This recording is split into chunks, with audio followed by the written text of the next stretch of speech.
अस्सलाम वालेकुम नाजरीन, पाक वतन टीवी की जानिब से जाहिद शहबाज हाजिर खिदमत है। आज न्यूयॉर्क के इलाके ब्रुकलिन में जो कि लिटिल पाकिस्तान है, यहाँ पे पाकिस्तान पीपल्स पार्टी के सीनियर रहनुमा इरफान मीर हमारे साथ मौजूद हैं। हम इनसे पूछेंगे कि मुल्क में आज तमाम बड़े हमारे मुल्क के और इदारे आपस में दस्तों गिरेबान हैं। ऐसी सूरत हाल उन्होंने पहले कभी ज़िंदगी में देखी या ये उनका पहला इत्तेफाक है? जी अस्सलाम वालेकुम इरफान मीर साहब। बहुत शुक्रिया। वालेकुम सलाम शाह साहब, बड़ी खुशी हुई तुसी आए हो और आपने हमेशा ही बर्निंग इश्यूज़ पे बात की है और जो पाकिस्तान के जो हार्ट टचिंग इश्यूज़ होते हैं उसके ऊपर आप बात करते हैं। मैं रियली आपका मशकूर हूँ, आपके प्रोफेशनलिज्म का मैं इंतहाई ये जो है ना इसके ऊपर मैं शुक्रिया अदा करूँगा। जो आपने बात की है पाकिस्तान के अंदर अदलिया और दूसरे अदारे आपस में और स्पेशली पार्लियामेंट आमने सामने है, तो ये सच्ची बात है क्योंकि पाकिस्तान में ऐसे लग रहा है जैसे हम दोबारा 70 की दहाई में चले गए। उस वक़्त भी जब भट्टो साहब को गिरफ़्तार किया गया 1977 को, तो तमाम अदारे, मैं आज इनको एक नया नाम दूंगा, जर्नैली जज। उस वक़्त भी जर्नैली जजों ने अपना किरदार अदा किया और एक इलेक्टेड प्राइम मिनिस्टर को, जिसने पाकिस्तान का एक ब्रांड न्यू आइन दिया था, मुतफ़िक़ा आइन, जो मैंने आपके गुज़श्ता जो इंटरव्यू में भी मैंने बात की, उसको इन्होंने तख्तादार पे चढ़ा दिया। तो आज भी सूरत हाल ये है कि ये एक्चुअली पार्लियामेंट को तख्तादार पे चढ़ाना चाहते हैं। पार्लियामेंट क्या है? पाकिस्तान के 22 करोड़ आवाम का दिल। ये पाकिस्तान के आवाम को तख्तादार पे चढ़ाना चाहते हैं, जिस तरह इन्होंने जुल्फ़िकार अली भट्टो को तख्तादार पे चढ़ाया। और आज तक हम उस महरूमी को मिस कर रहे हैं और उनकी महरूमी हमें रहेगी। जब तक पाकिस्तान रहेगा उनकी महरूमी हमें पूरी आवाम को रहेगी। और आज देखें, जो लोग उस वक़्त जुल्फ़िकार अली भट्टो के ख़िलाफ़ बातें करते, आज अपनी स्पीचेस में भट्टो का नाम लेते हैं कि उसका एक अदालती कत्ल हुआ।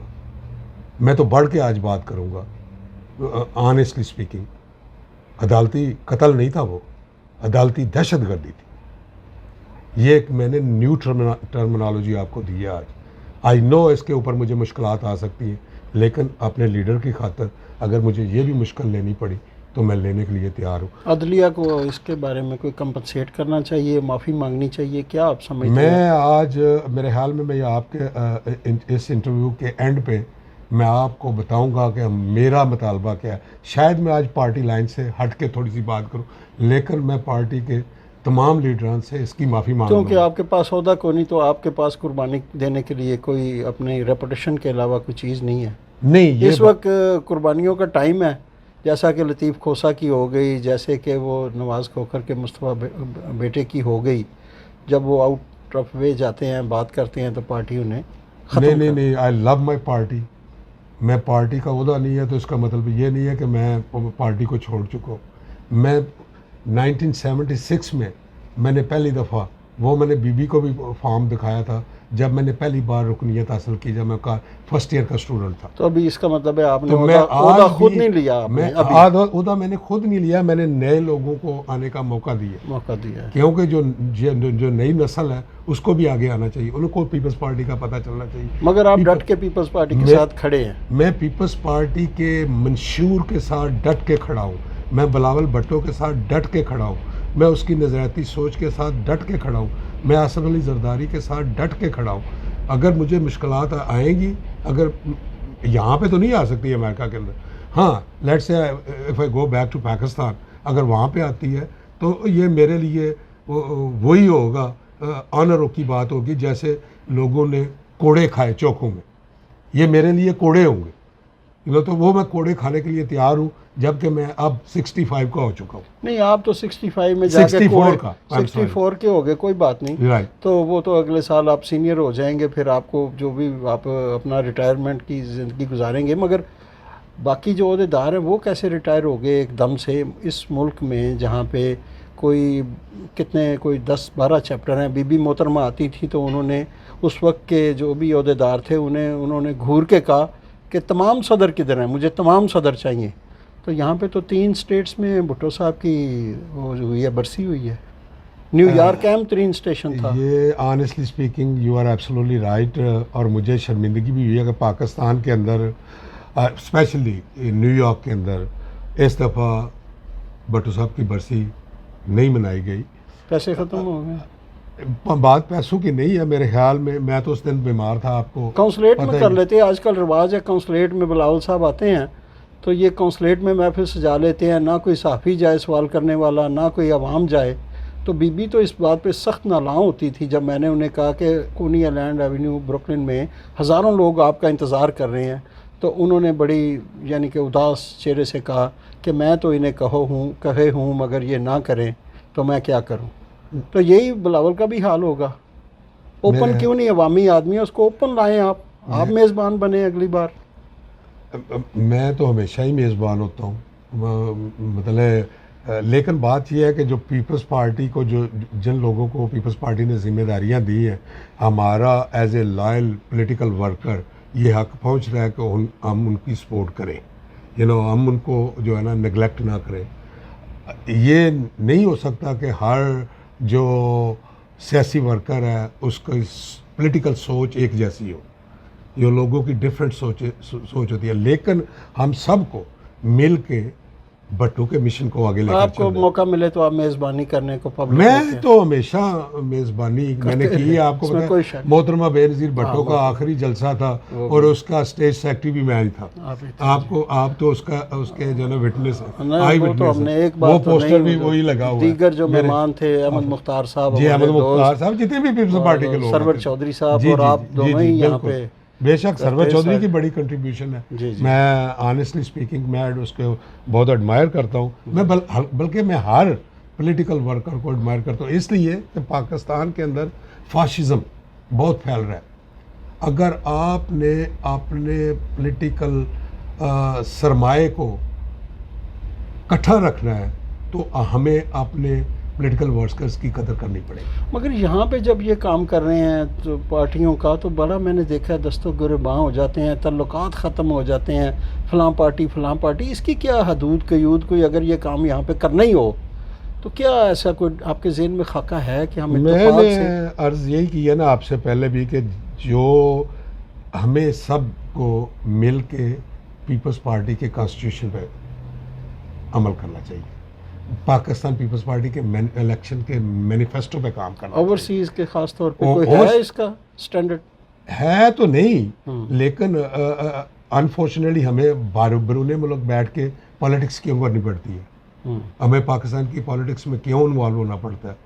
इसलिए होना पड़ता है कि पाकिस्तान के अंदर जो ताले आज़मा है वो बार बार डेमोक्रेसी को डिरेल करते हैं, और उसको ज़िंदा रखने के लिए ये न्यूयॉर्क जो है एक बेस्ट प्लेटफॉर्म है ओवरसीज पूरी दुनिया को बताने के लिए और अफोर्ड भी कर सकते हैं कि जो पाकिस्तान की कम्युनिटी के लिए एक दब्बा बन चुका है कि ये नेगेटिव सोच के लोग हैं, उन्हें पता चले कि पाकिस्तान के अंदर डेमोक्रेसी लवर्स भी हैं जो बीबी शहीद भट्टो शहीद के फॉलोअर्स हैं, और उन्हें ये हम सब पार्टी वर्कर्स को, इसलिए मैं कह रहा हूँ कि हमें अपनी पार्टी के मैनिफेस्टो पे काम करना चाहिए।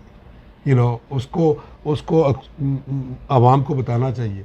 हमें जल्द से, जैसे भट्टो साहब की बरसी, अनफॉर्चुनेटली ये फर्स्ट टाइम है इन माय लाइफ, 38 ईयर्स में मैं यहाँ से रह रहा हूँ, कभी ऐसा नहीं हुआ कि न्यूयॉर्क के अंदर एक से ज़्यादा जलसे हुआ करते थे। एक से ज़्यादा होते थे। यह पहली दफ़ा आया कि नहीं हुआ, लेकिन इसका जो पार्टी की आदत है उसको नोटिस लेना चाहिए।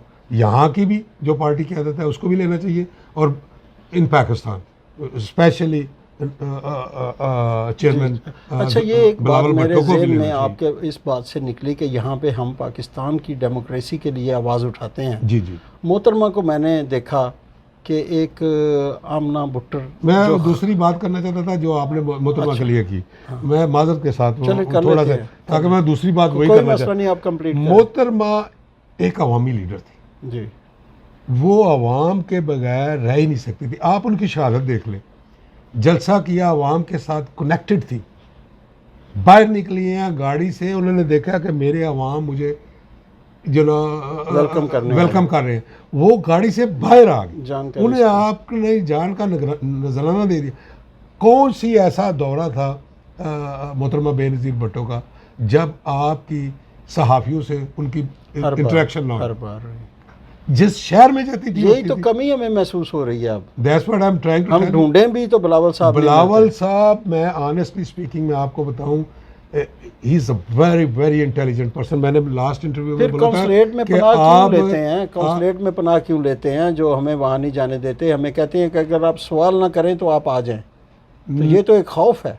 मेरे ख्याल में कॉन्सुलेट वालों ने अगर ऐसे किया है तो उन्हें करना नहीं चाहिए, क्योंकि अगर उनका महबूब रहनुमा वहाँ पे आया हुआ है और वो आवाम से मिलना चाहता है, जी, यू नो, वो भी मोहतरमा बेनज़ीर भुट्टो का अकलौता बेटा है, यू नो, और वो भी ये नहीं है कि वो एक नॉन पॉलिटिकल तो नहीं है, he is a very well known political person. बल्कि सिर्फ पाकिस्तान की पॉलिटिक्स के ऊपर उनकी नज़र नहीं है, उनकी पूरी दुनिया की पॉलिटिक्स के ऊपर नज़र है। और आप देखेंगे अगले 5 साल के अंदर पूरी दुनिया में बिलावल भुट्टो का, चेयरमैन बिलावल भुट्टो का दुनिया की पॉलिटिक्स के अंदर नाम होगा। वैसे और मैं ये जो चंद एक लोग हैं उनके अंदर नहीं होगा। है ना, मेरा कोई ऐसा, आपको पता ही है मैंने ज़िंदगी में कभी जी, कोई जी। ओहदा नहीं लिया, जी जी मगर डेमोक्रेसी के लिए मैंने भी जी जी, थोड़ा अपना हिस्सा डाला है। आपकी बड़ी ये कंट्रीब्यूशन है। जो बिलावल साहब का ये इस वक्त का उनका जो टेन्योर गुजर रहा है वज़ीर ख़ारजा का, ये मेरे ख्याल में उनके काफ़ी बेहतर वो गए हैं। फर्स्ट टाइम वो वज़ीर बने हैं, यंग भी हैं,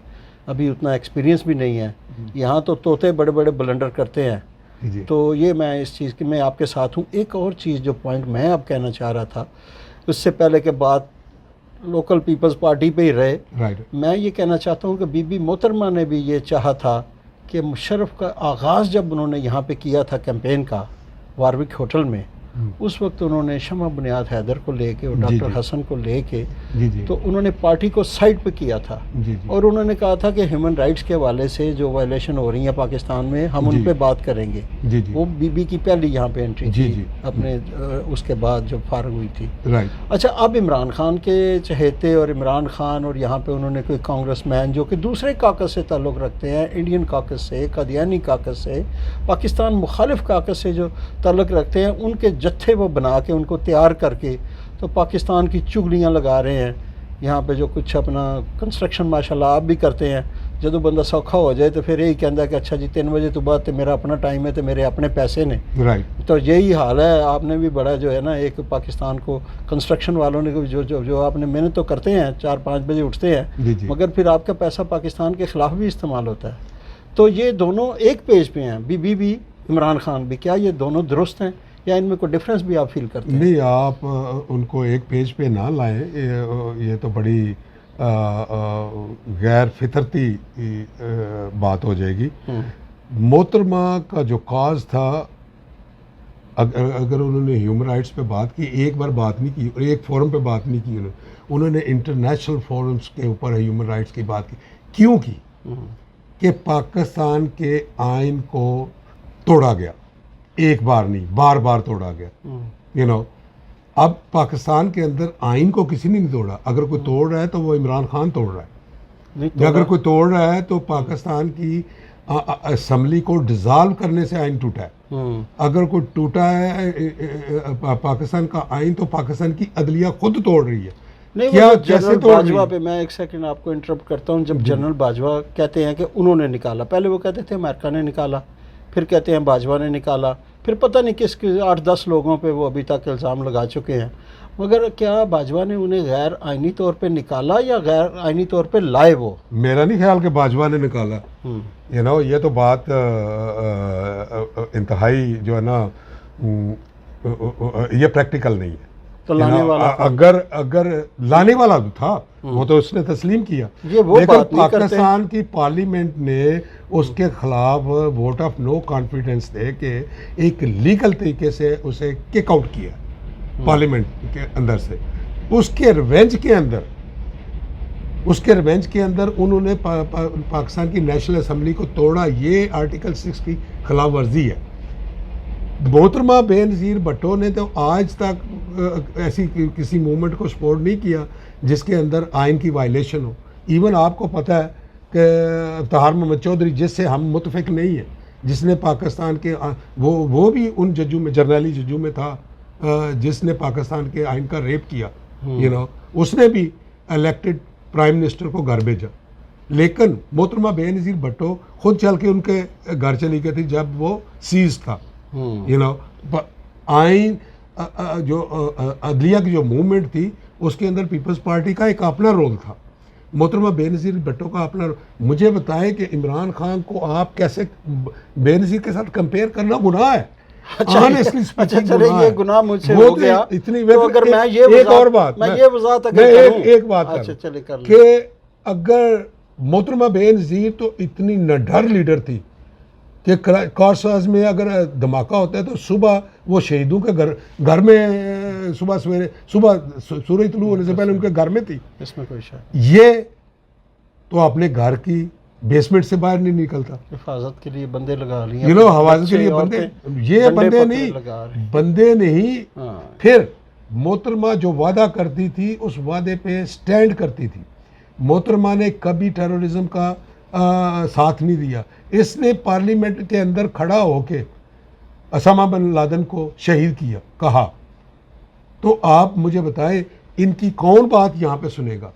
इनको याद नहीं है कि जिसके खिलाफ पूरी दुनिया की फोर्सेस लड़ रही थी, उनको ये तालिबान को ये जो है ना, और अलकायदा वालों को ये अपना हीरो मानता है। अच्छा चले, अगर मैं ये तस्लीम कर लूँ, तो आप उसको कंपेयर नहीं कर सकते। आपकी बात, अच्छा ये मैं अगर तस्लीम कर लूँ दुरुस्त के बीबी ने जो एहतजाज किया इंसानी हकूक़ की खिलाफ वर्जी पे, वो एक डिक्टेटर के आने और जमहूरी हुकूमत को निकालने पे किया, जबकि इमरान खान साहब के आने पे ये एहतजाज होना चाहिए था। तो पीपल्स पार्टी ने फिर उस वक्त ये एहतजाज क्यों नहीं किया कि गैर आइनी तौर पर इसको लाया गया है? हमने तो कहा था कि ये आरओस के इलेक्शंस हैं। नहीं, इसी तरह कैंपेन चलानी थी ना पाकिस्तान के खिलाफ, यहाँ पे पाकिस्तान जैसे ये चला रहे हैं आप इंसानी हकूक़ पे मदद करें आप। पाकिस्तान हम मोहतरमा बेनज़ीर भुट्टो की शहादत के बाद वेरी नेक्स्ट डे जरदारी साहब ने एक स्लोगन दिया पूरे पाकिस्तानी अवाम को। वो क्या था? पाकिस्तान खपे। हम चाहते हैं कि पाकिस्तान की सालमियत को ख़तरे में न डाला जाए। हम चाहते हैं कि पाकिस्तान की आइन को ख़तरे में ना डालें। जब पाकिस्तान का आइन ख़तरे में डलता है तो पाकिस्तान की सालमियत ख़तरे में डलती है। हमने जो पुरअमन एहतजाज आवाम के सामने रखा कि ये जो इलेक्शंस थे ये आरओस के इलेक्शंस थे, हमने पार्लियामेंट में ये आवाज़ उठाई।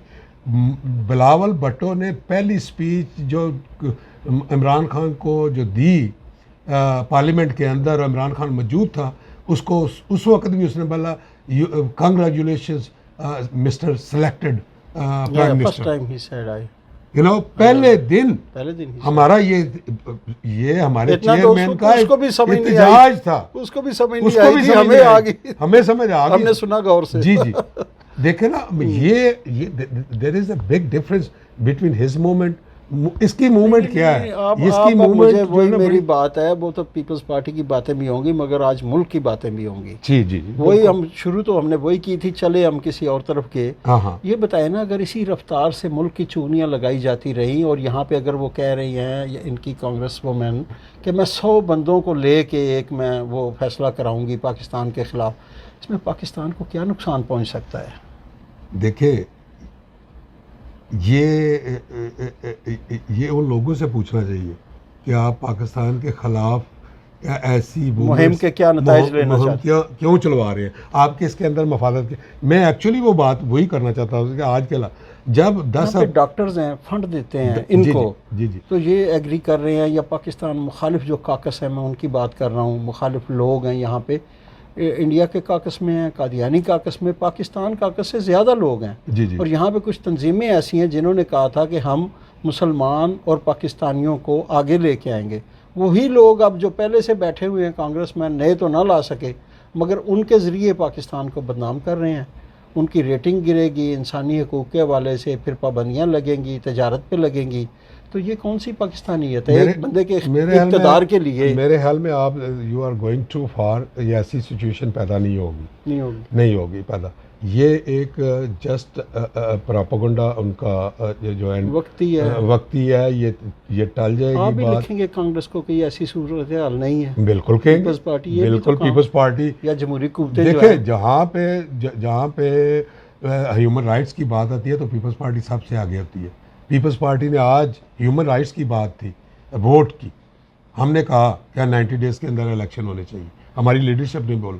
हम पाकिस्तान के अवाम के हकूक़ के लिए काम करते हैं। हमारी पार्टी का स्लोगन है, किसी और पार्टी का स्लोगन नहीं है, रोटी कपड़ा और मकान। रोटी कपड़ा और मकान पीपल्स पार्टी का स्लोगन है। ये जब रोटी कपड़ा और मकान आप देते हैं तो आप ह्यूमन राइट्स देते हैं। आप वो उसके अंदर औरतें हों, ख़वातीन हों, बच्चे हों, मर्द हों, बूढ़े हों, रिटायर्ड हों, वो ज़मींदार हों, दही मज़दूर हों, इंडस्ट्रियल मजदूर हो, अच्छा, अल्लाह ताला आपकी ज़ुबान मुबारक करे। और इस मुहिम का पाकिस्तान को गो के पैसा भी बहुत चल रहा है, बहुत सी कुव्वतें पीछे हैं जी जी, तो पाकिस्तान को नुकसान ना हो, ये मुहिम नाकाम रहे, ये हमारी भी ख्वाहिश है, हर पाकिस्तानी की ख्वाहिश है। ठीक है, तो ये आप बताएं ना कि ये जो आप इसके ख़िलाफ़ कुछ यहाँ पे कोई एहतजाज, कोई आवाज़ बुलंद करें, या तो कोई लेटर वगैरह लिखें, अपना हिस्सा डालें। जी जी, ठीक है जी। नंबर 2, अब क्या मुस्तकबिल देख रहे हैं, जो कल आने वाला कल है, इसमें जो होने जा रहा है, जैसे अदलिया और पार्लियामेंट बिल्कुल ऐसे हुए हैं, और फ़ौज का जो सरबराह है वो भी जा रहा है पार्लियामेंट में गुफ्तगू करने। अब या इस पॉइंट पे आपको क्या कोई तब्दीली को, मोड़ को नज़र आ रहा है, कोई ख़तरा नज़र आ रहा है, या ठीक रहेगा साहब? देखिए, मैं ये समझता हूँ कि ये पाकिस्तान की डेमोक्रेसी के लिए कोई अच्छे हालात नहीं है, लेकिन इस डेमोक्रेसी की मुश्किल हालात से अब पॉलिटिशियंस का काम होता है मुश्किल हालात से निकलना, उसको बेहतरी की तरफ लेकर जाना। अब ये देखें कि ये पाकिस्तान के अंदर जो हमारी अदलिया है और हमारी जो मिलिट्री एस्टेब्लिशमेंट के जो बाक़ियात हैं, वो हमारी डेमोक्रेसी को नुकसान पहुंचा रहे हैं। उनको पता है कि 5 साल पीपल्स पार्टी की प्राइम मिनिस्टर ने गुजार लिए, और power of transfer of power जो है ना वो बड़ी अच्छे तरीके से नून लीग को आई, फिर नून लीग के बाद इमरान खान को दी गई। अब उनसे बर्दाश्त नहीं हो रहा कि आया क्या ये डेमोक्रेसी को ऐसे ही जो है वो कंटिन्यू रहने दीजिए। अगर ये कंटिन्यू रही तो पाकिस्तान तो इमरान खान का दौर जमहूरियत का दौर था। नहीं, मैं ये बात नहीं कर रहा हूँ, मैं कह रहे हैं बाजवा का दौर। मेरा क्वेश्चन ये नहीं है, मेरा आंसर ये नहीं है। मेरा कहने का मकसद है कि अगर लोगों ने वोट दिए हैं तो एक ट्रांसफ़र ऑफ पावर पीसफुली हुआ है, उसके बाद पीसफुली इमरान खान को भी उतारा गया जी। दूसरी पार्टियों ने, PDM ने या पीपल्स पार्टी ने कोई सड़कों पे नहीं आए, उन्होंने पार्लियामेंट के अंदर बैठ के। हाँ जी, डिक्टेटर का एक छुपा हुआ दौर था जी जी, कई बार डिक्टेटर सामने से आते हैं जी जी, वो उससे बेहतर है, या ये जो छुपा हुआ दौर गुजरा है ये ज्यादा खौफनाक है, ये ज्यादा। मैं इसलिए तो आपको कह रहा हूँ कि काउंट आपके डेमोक्रेसी में काउंट होता है, वो कम से कम डिक्टेटरशिप में टाइम जो है जर्नैली जज जो है ना, मैं क्यों कह रहा हूँ, इस बार भी जर्नैली है, जर्नैली जज है, ये अभी भी पीछे है कोई ये मैं आपको बता रहा हूँ कि जो बाक़ियात हैं जर्नैलों के, उनके लाए हुए ये लोग हैं, उनके लगाए बाजवा की बाक़ियात मौजूद हैं अभी जो कोर्ट चला रही है बाजवा। और दूसरा क्या नाम है, क्या नाम है, फैज़ हमीद, ये उसके बाक़ियात, ये जनरल पाशा के बाक़ियात हैं। उनकी बाक़ियात अभी बैठी हैं। या सूरत क्या नाम हाल था उसका, शरीफ जो है था हमारा जर्नैल जो था, क्या नाम है उसका, जियाउल हक हो गया, या पिछले नहीं नहीं नहीं, पेट्रोल मैं की बात इसके कर रहे हैं। शरीफ जिसके नाम के साथ है, हाँ, रोहेल रोहेल शरीफ, जी, ये उनके वाक़यात है। सऊदी अरब ये में इनको कभी भी नहीं ये चाहिए था कि पाकिस्तान के अंदर जो पॉलिटिकल फोर्सेस है वो स्ट्रांग हो, लेकिन ये मैं समझता हूँ कि ये अच्छा हो रहा है कि इस प्रोपेगेंडा की वजह से जो एस्टेब्लिशमेंट है, वो चाहे मिलिट्री एस्टेब्लिशमेंट हो और चाहे अदलिया की एस्टेब्लिशमेंट हो, वो पॉलिटिकली कमज़ोर हो रहे हैं और जो पॉलिटिकल फोर्सेस हैं वो स्ट्रांग हो रही है। लोगों के अंदर जो है ना वो क्या क्या कहेंगे कि जो पॉलिटिकल अवेयरनेस है वो ज़्यादा आ रही है, इसलिए मैं कहूँगा कि बातें तो बहुत सी करने वाली हैं। या ये जो पॉलिटिकल अवेयरनेस आना और इस तरह के अल्फाज आप बोलते हैं, मुझे जो मैंने देखा भी कि आप जर्नलिज्म में कुछ ज़्यादा इन्वॉल्व हैं, आपकी दोस्तियाँ यारियाँ भी पाकिस्तान में कुछ मेन जो हमारे मीडिया के जी मेन स्ट्रीम के उनके दोस्ती, ये कैसे आप करते हैं यहाँ से बैठ के? देखिए, मुझे बल्कि मैं समझता हूँ हर बाशऊर पाकिस्तानी को इल्म का शौक़ होता है। मुझे भी पढ़े लिखे लोगों से बात करके अच्छा लगता है, मैं सीखता हूँ उनसे, और इसी वजह से मेरे पाकिस्तान के अंदर बहुत ज़्यादा बड़े काबिल एहतराम मेरे दोस्त हैं, सहाफ़ी हज़रात, और जो मेन स्ट्रीम मीडिया के अंदर है। मैं उनसे डिस्कशन चलती है या सीखते हैं कुछ, वो भी आपसे हाँ, डिस्कशन आपको नॉलेज देते हैं। बल्कि आपने जो पिछला इंटरव्यू लिया था, मुझे बहुत ज़्यादा उसका फीडबैक आया। अच्छा, हाँ, और बड़े बड़े अच्छे पाए के सहाफ़ियों ने, अच्छा, हाँ बिल्कुल, उन्होंने कहा कि आप पाकिस्तान आए तो हम आपको बिजी करेंगे यहाँ अच्छा, पे। हम भी हाँ, करें। एग्जैक्टली, यस, आप इसका मतलब हमारी एफर्ट ज़ाया नहीं काले आई वहाँ से पाकिस्तान से। मैं अपनी तो नहीं करना चाह रहा हूँ कि बात कि मैं अपने आप को एडवर्टाइज़ करूँ, कि उन्होंने कहा कि हम आपसे गाय इंटरव्यू लेना चाहते हैं, पीपल्स पार्टी के हवाले से, पाकिस्तान के हमारे मिसाइल के हवाले, व्हाई नॉट, मेन स्ट्रीम पे भी करें। और ये मेरा फ़र्ज़ भी है एज ए पॉलिटिकल वर्कर कि मैं अपने व्यूज़, अपनी पार्टी के व्यूज़ लोगों तक पहुँचाऊँ। ये मेरे पास अमानत है लोगों की। जी। तो ये है कि जो मेरे, आप यहाँ पे न्यूयॉर्क के अंदर आप देखते हैं कि लोग सहाफ़ी जो हैं, सबकी मैं कदर करता हूँ, मैं सबसे सीखता हूँ, मैं आपसे सीखता हूँ ऑनेस्टली स्पीक। आपने कितने सख्त सवालात किए थे लास्ट टाइम, उससे भी पहले, तो वो उससे अच्छा लगता है मुझे। वो तो आपको पता है, मैं बीबी से भी कुछ बातें पूछ लेता था, मगर वो बड़ी मेहरबान थी। जी, और यकीन बड़े करें कि उन्होंने जो जिन सवालात पे वो, मुझे थोड़ा सा फील भी होता है, दोस्त 50 थे, वो रो पड़ी।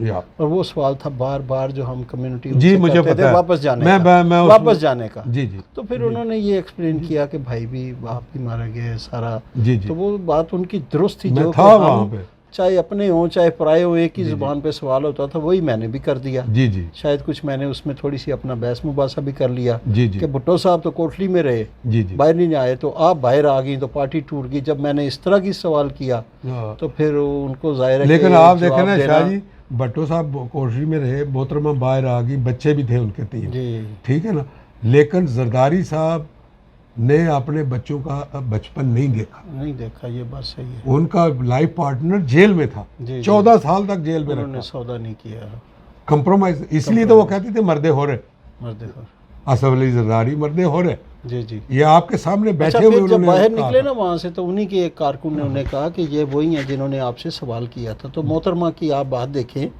उन्होंने कहा कोई बात नहीं, ये वही पूछते हैं जो लोग इनसे पूछते हैं। देखें, उन्होंने कोई ये नहीं कहा कि आइंदा ये शख्स मेरे प्रोग्राम में ना आए। बेशक। जैसे यहाँ पे जैसे अभी जो ब्यूरोक्रेसी है, जो इनका रवैया है गैर जमहूरी, वो जमहूरी रवैया था, राइट, ठीक है। ये कहते हैं कि आप सवाल ना करें तो आप भी आ जाएं, तो इसका मतलब है कि वो उन्हीं को अलाउ करते हैं जो सवाल नहीं करते। अच्छा, ये जो अब मैं आपसे बात करना चाह रहा हूँ आखिरी, अब इसको मेरा ख्याल है फिर भी इंशाल्लाह मौका मिलेगा। इमरान खान साहब की जो आप बात करते हैं कि वो बड़ा जो लोग उनको बड़ा जनाब इस वक्त हीरो बनाए बैठे हैं, वो कहते हैं कि अगर अदालत ठीक हो तो मुल्क से गुर्बत ख़त्म हो जाएगी, ये हो जाएगा, वो हो जाएगा। ये कितनी बात में सदाकत है उनकी? देखें शाह साहब, ये आपने बड़ा अच्छा किया ये सवाल करके मेरे से, और मेरी बड़ी ख्वाहिश थी कि कभी किसी फोरम पे ये बात हो तो मैं इस बात का जो है ना जवाब दे सकूं अपने नॉलेज के मुताबिक। मैंने आज तक दुनिया में ऐसी कोई बुक नहीं पढ़ी जिसके अंदर ये लिखा हो कि जिस मुल्क के अंदर इंसाफ हो रहा है वहाँ के उस मुल्क के अंदर मुआशी हालात भी ठीक है और उस मुल्क के अंदर जो है ना वो इंसानी हकूक़ की खिलाफवर्जी भी नहीं होती। किसी ऐसी बुक में मैंने ये ज़रूर पढ़ा है कि जिस मुल्क के अंदर मुआशी तकसीम, मुआशी जो है वो निज़ाम की हकूक़ की जो तकसीम है वो अगर वो गैर मसावी है तो उस मुल्क के अंदर अदल नहीं हो सकता। ये मर्जी के इंसाफ की बात हो रही है। मुझे मौका दें बात करने का। मैं इसके ऊपर बात करना चाहता हूँ और खुल के बात करना चाहता हूँ, क्योंकि मुआशी निज़ाम ताबे होता है, मुआशी निज़ाम के ताबे होता है आपका अदालती निज़ाम। वो एक मुआशी निज़ाम एक ऐसा दरख्त है जिसकी एक शाख है अदालती निज़ाम। अगर एक शाख ख़राब भी हो जाए तो दरख्त को काटा नहीं जा सकता। हाँ, अगर तना ख़राब हो जाए जिसे हम मुआशी निज़ाम कहते हैं, जाड़ी खत्म, फिर आपको दरख्त पूरा काटना पड़ता है, गिर जाएगा। उसको मेरे ख्याल में करेक्ट करना चाहिए इमरान खान को अपने आप को कि पहले मुआशियात की बात करे। उसके प्रोग्राम के अंदर मुआशियात की तो बात ही नहीं है। नहीं है जी, क्या बात है? वो उन्होंने तारीख का सबसे ज्यादा कर्जा दिया। अच्छा ठीक है साहब, ठीक है। आज का ये मौजूद नहीं, मैं एक बात हंसते हंसते ही खत्म कर दें। मैं अभी नहीं कर रहा। मैं आज में अपना पैगाम दे दें। मैं आपको एक तलख बात करना चाहता हूँ। मैं चाहता हूँ कि इन हालात के अंदर जो पाकिस्तान के अंदर अदलिया और पार्लियामेंट के अंदर जो इख्तलाफात इतने बढ़ चुके हैं, जो बड़े हो सकता है कि अल्लाह ना करे किसी गलत सिमत में निकल जाएं, तो मेरे ख्याल में पाकिस्तान के अंदर पार्लियामेंट को एक और करारदाद जो है ना पास करनी पड़ेगी जी। उस करारदाद के अंदर ये लिखा जाए, ये पास करवाया जाए कि सुप्रीम कोर्ट की बिल्डिंग के सामने एक भट्टो शहीद मेमोरियल बनाया जाएगा और उसके साथ एक म्यूज़ियम बनाया जाएगा, और जो मेमोरियल बनाया जाए, जो मॉन्यूमेंट बनाया जाए, उसके सामने भट्टो साहब को फांसी दी जा रही हो दिखाया जाए, और साथ रोटी कपड़ा और मकान को भी फांसी दी जाए। अगर ये 79 में शहीद जुल्फ़िकार अली भट्टो को शहीद ना करते तो पाकिस्तान के आज के हालात ये ना होते, आइन इतनी बार ना टूटता। जब जी चाहता है इन जजों का अपनी मर्ज़ी के फ़ैसले करते हैं। इसी वजह से जो है ना पाकिस्तान के अंदर जो जुडिशल सिस्टम है इतना करप्ट है कि आप इंटरनेशनल रैंकिंग में देखें 140 कंट्रीज़ में से पाकिस्तान का 127वां नंबर है।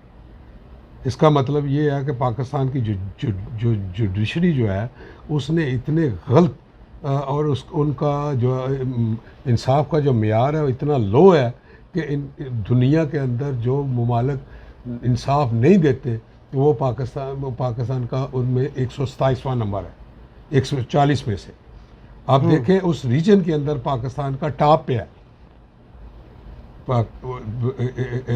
सब कॉन्टिनेंट के अंदर, या जो रीजन है उसके अंदर नेपाल भी है, श्रीलंका हमसे बेहतर है जुडिशरी। कोई इंटरनेशनल एजेंसी है जो स्टैंडर्ड करती है, और इसका हमारे जजेस के पास कोई अखबार में नहीं आता, कोई टीवी में आया? सर सारे आप इंटरनेट पे आप गूगल में अभी आपको कर देता हूँ। तो जजेस भी हमारे पढ़े लिखे हैं, उन्हें फील तो होता होगा।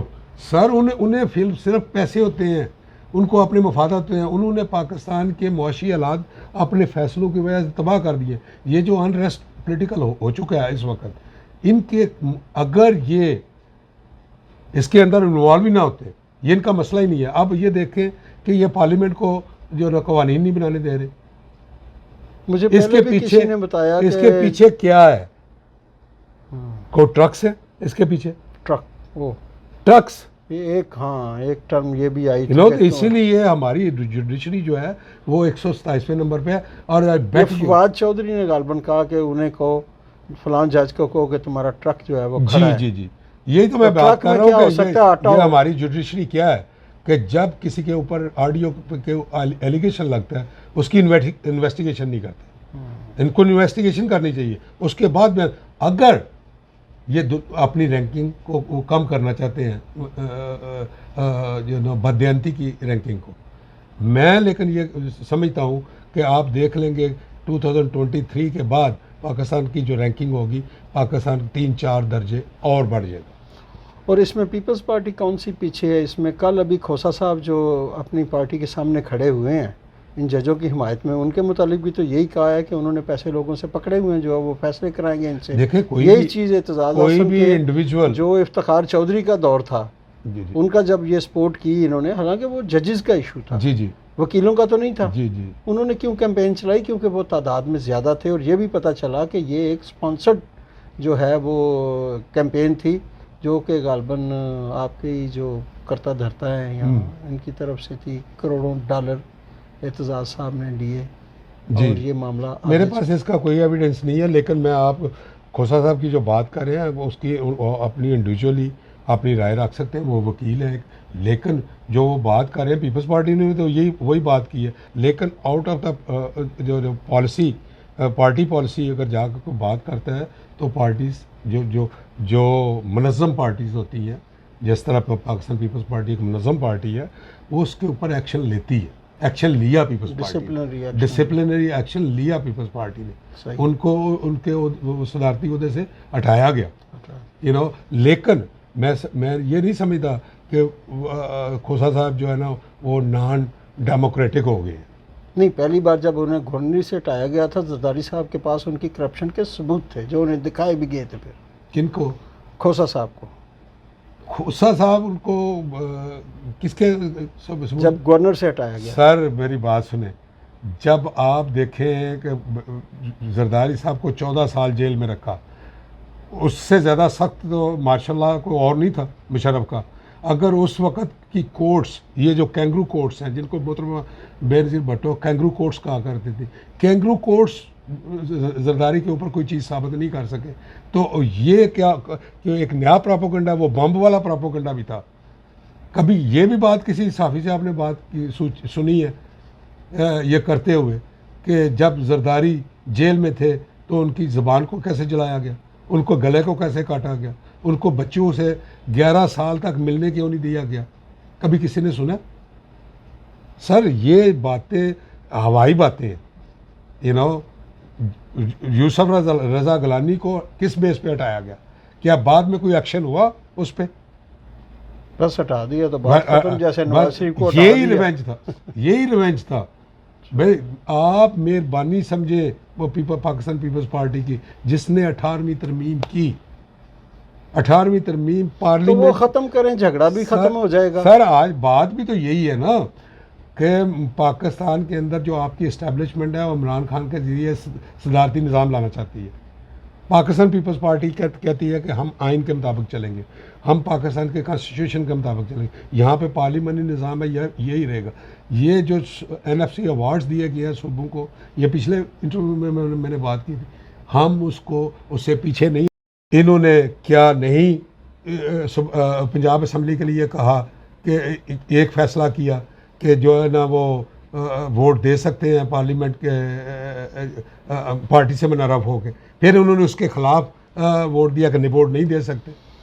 फिर इन्होंने कहा कि चौधरी परवेज़ से कॉल करके उसके वकील को कहा कि पूछो अगर तुम्हारी असम्बली बहाल की जाए तो तोड़ोगे तो नहीं? उसने एश्योरेंस दी हम नहीं तोड़ेंगे। क्या इस अदलिया ने उसको आप नोटिस दिया? उसका नोटिस लिया? नहीं लिया। तो सर इस अदलिया को सबक सिखाने के लिए पाकिस्तान के अवाम को पार्लियामेंट के अपना सुप्रीम कोर्ट की बिल्डिंग के सामने एक मैं मुतालबा करता हूँ, मेरी अगर पार्टी मेरे से नाखुश हुई मैं इससे माफ़ी मांग लूँगा, लेकिन ये मेरा मुतालबा रहेगा कि भट्टू साहब का मेमोरियल सुप्रीम कोर्ट की बिल्डिंग के सामने बनाया जाए और वहाँ पे जब ये जजेस जाते हैं डेली कोर्ट्स के अंदर उसको देख के जाएं, जब निकले उसे देख के जाए और इनसे उससे सबक सीखें कि इन्होंने पाकिस्तान 1973 से लेके आज तक कितनी नाइंसाफ़ियाँ की हैं इस आइन के साथ।